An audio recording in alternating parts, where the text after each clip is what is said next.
Potenciar la acción penal, mejorar también el tema de las condenas, son tantos los temas que podemos conversar a partir de esta iniciativa que ya se empieza a implementar paulatinamente en la esfera de la justicia de nuestro país. Información actualizada y detallada sobre los antecedentes justamente de la justicia, de las policías, de toda persona que haya sido parte de un proceso penal, así como también las estadísticas que están destinadas a que podamos elaborar políticas públicas concretas. Es lo que contempla este nuevo Banco Unificado de Datos, que es de lo que vamos a hablar ahora con el subsecretario de Prevención del Delito, don Antonio Frey. Subsecretario, gracias por estar esta noche aquí. Muy buenas noches y muchas gracias por la invitación.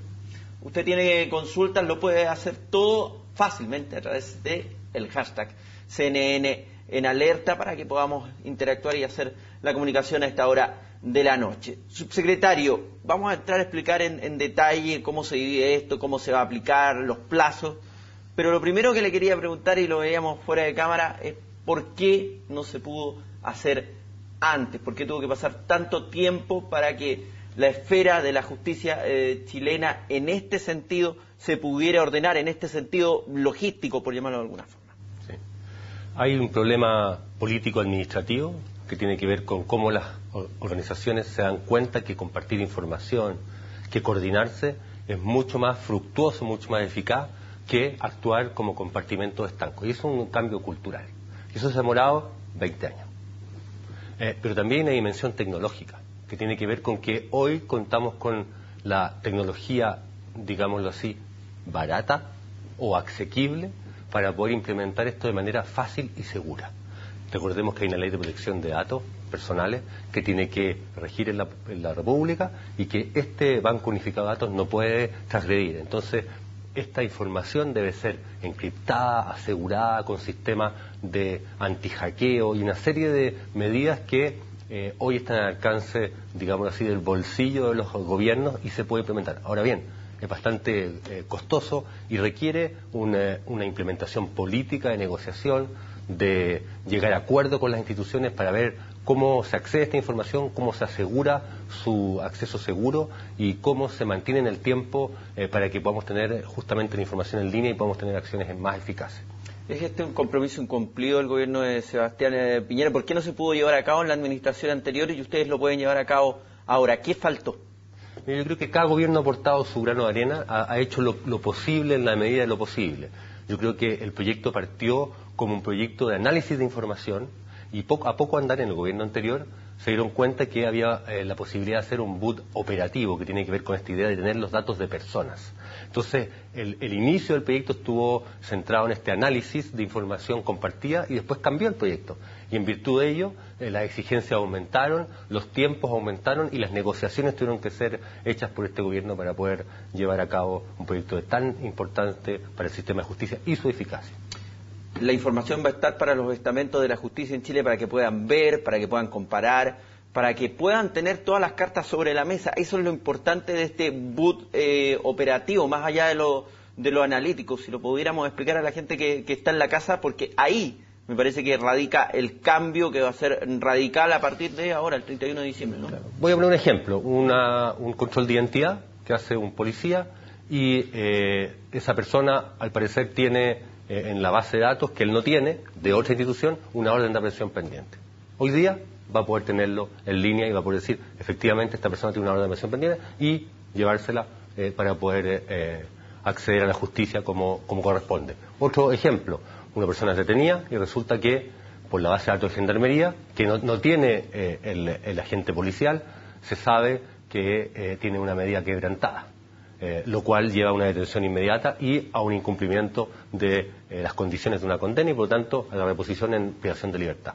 Es otro ejemplo. O tenemos un liberto condicional que delinque y que es pillado en una infracción y, por lo tanto, esto nos permite decir esta persona tenía libertad condicional, al quebrantar vuelve a la cárcel. Hoy día era mucho más complejo porque la base no está unificada. No significa que no se hacía, significa que no se hacía de manera sistemática y en línea.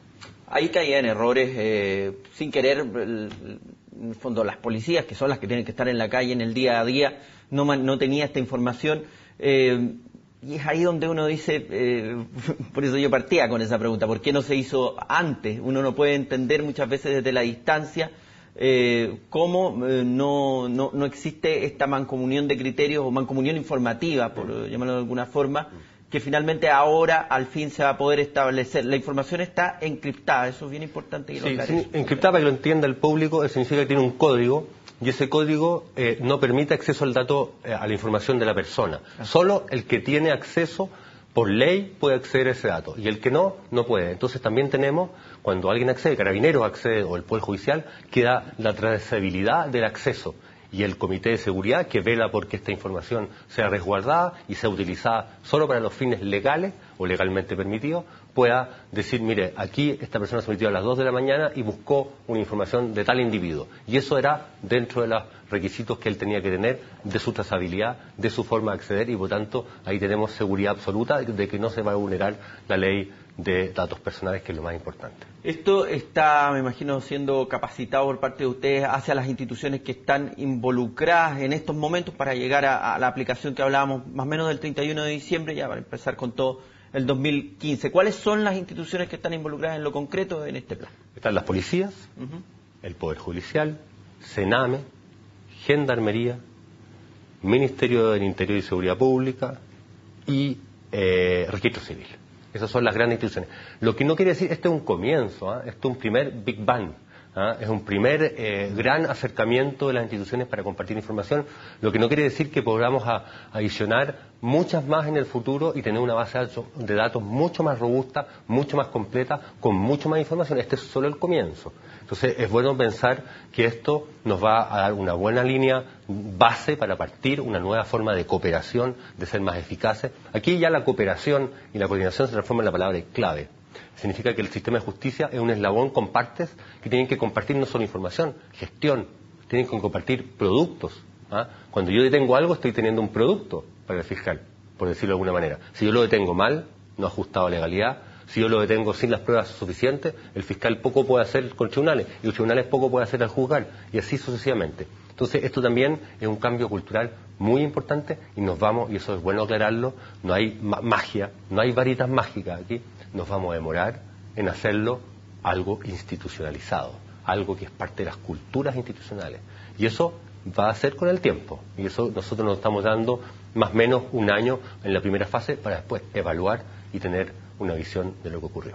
¿Quién entrega, subsecretario, los permisos de visibilidad de información? ¿Cómo funciona aquello? Me imagino que debe haber algún estamento matriz creado para esta ocasión que finalmente va a ser el que entrega las directrices y va a poder ordenar estos criterios tan distintos que tienen de repente las policías, el mismo Ministerio Público o las instituciones de orden civil. Mire, la accesibilidad al dato lo da las atribuciones legales de cada institución. Entonces, uno lo que hace a partir de esa atribución legal es definir una trazabilidad, hasta dónde puede llegar en la información y a qué información puede acceder y con qué periodicidad. Eso es lo que da el marco legal. Y las personas que hacen estas encriptaciones y que hacen estas trazabilidades que permiten que uno acceda con un código son informáticos de alto nivel, ahí yo no me meto, pero sé que el código le permite acceder a la institución determinada, con un encargado determinado, a información que legalmente puede acceder y no a otra. Entonces tenemos aquí es como una autopista donde distintos caminos llevan a lugares distintos según cada una de las atribuciones de cada institución.